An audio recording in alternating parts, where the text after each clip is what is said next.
pas que je suis un bon réalisateur, je dis j'ai fait un beau film, c'est beau. Certain, c'est que ce film m'a vraiment transformé. Combien le cinéma est important pour nous? Est-ce que les gens ont envie qu'on leur parle de la vie? Les cinéastes ont besoin qu'on s'intéresse à eux, vous le savez. J'ai conçu le personnage de Luce comme un personnage tant qu'elle est enceinte et que son rapport à son bébé reste du côté de l'imaginaire. Elle imagine ce que son bébé va être, tout baigne.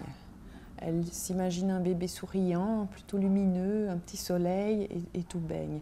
Et quand elle perd les os, ça commence à ne plus aller. Le bébé réel fait son apparition, entre en scène et là rien ne va plus parce qu'il n'a pas le sourire. Il n'a pas le sourire qu'elle attendait et qui aurait plaqué une image, je dirais, sur du réel. Et c'est là que ça commence, le travail de tissage pour essayer elle-même de sauver son image, je dirais, de maman, la maman que les autres voudraient qu'elle soit et qu'elle sent qu'elle n'est pas. Et puis, je crois que ce n'est pas parce qu'elle est folle, enfin, ou schizophrène, qu'elle n'est pas une bonne maman. Je crois que plus qu'une autre, elle se bat. Je crois que ce n'est pas que pour une question d'image, elle essaye. Chut, chut, chut, t'inquiète pas. Il te veut aucun mal. Il laissera jamais maman aller à l'hôpital, c'est pas possible ça. On avait dit un petit bain.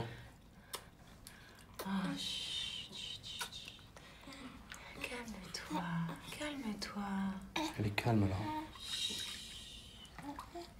C'est aussi tout simplement une question de langage. Je crois que qu'est-ce que l'amour? Qu'est-ce que veut dire le mot amour? Qu'est-ce que veut dire le mot maman? Enfin, etc., etc. On a tous une définition, ou on croit tous avoir une définition de ces mots qui sont relativement simples. Et je crois que Luce est confrontée à l'effondrement des significations normées des mots. Ce qu'elle n'avait pas interrogé, et d'ailleurs on ne se pose pas la question de qu'est-ce que veut dire le mot maman. Elle s'y retrouve confrontée. Elle ne sait plus ce que ça veut dire. Elle ne sait plus, subitement, le sens des choses commence à lui échapper. Et elle va devoir retisser un lien entre le mot et la chose, d'une certaine manière. Un lien qui est inexistant, au final, qui est conventionnel. Elle est amenée à recréer presque sa propre identité et l'identité de son enfant. Et c'est dans ce retravail du sens des choses que le film se joue. Et elle va le faire sur un mode paranoïaque. Elle va commencer à interpréter les pleurs de son bébé comme si ils annonçaient quelque chose de terrible qui allait s'abattre sur le bébé, comme s'ils étaient de mauvais augure. Et subitement, elle trouve sa position de maman. Je vais protéger mon bébé. Et plus elle va protéger, plus elle va chercher à protéger son bébé, plus elle va le mettre en danger.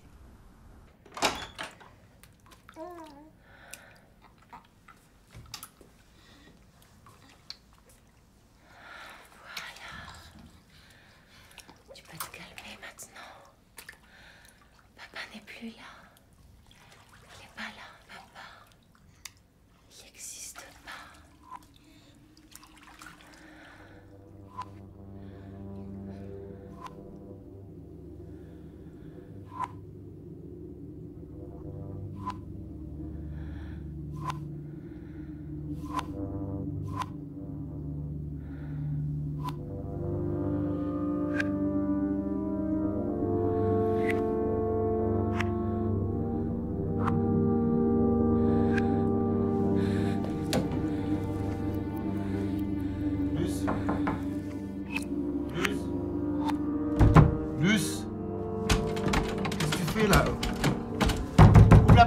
Mélanie n'est pas une folle.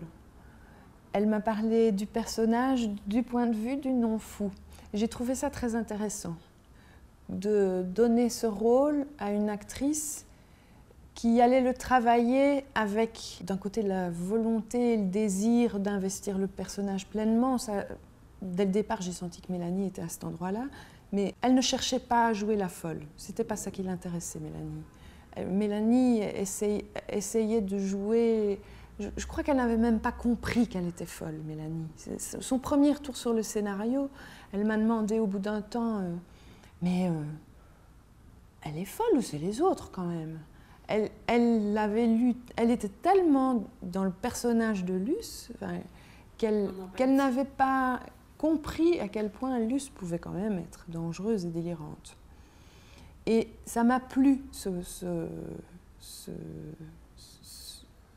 point de vue-là sur le personnage. Je me suis dit qu'il allait enrichir et ne pas cantonner le film dans la folie. Mélanie est une femme au sourire lumineux. C'est intéressant de travailler avec elle parce que son sourire s'effondre. La psychose, l'interrogation face à l'autre qui pense autrement reste quelque chose qui me fascine.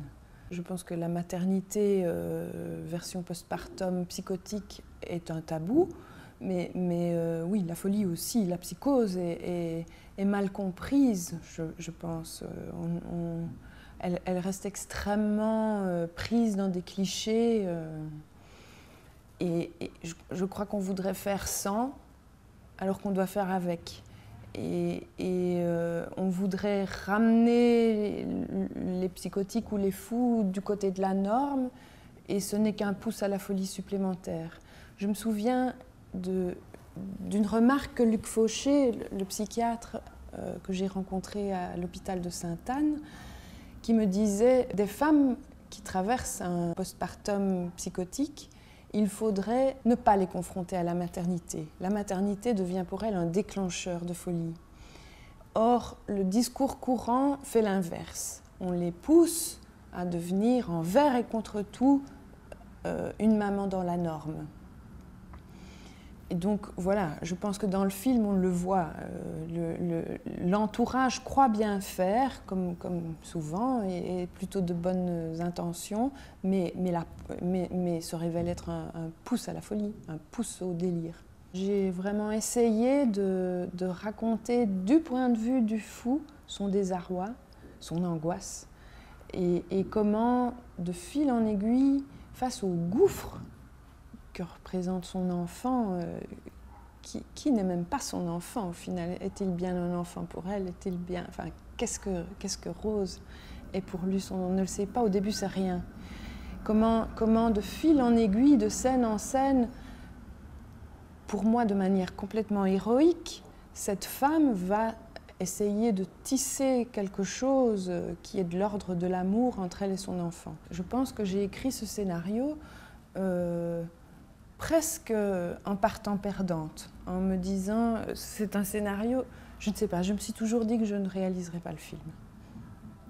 Et donc, je me suis sentie d'une liberté sans nom, parce que je n'étais pas dans des calculs de qu'est-ce qui va plaire, qu'est-ce qui ne va pas plaire. Je savais que je devais écrire le film, et je me suis dit ça passe ou ça casse, mais ce n'est pas grave si ça casse. C'est une forme soit de folie, soit de, moi je dirais d'inconscience. Si cantara el gallo rojo, otro gallo cantaría.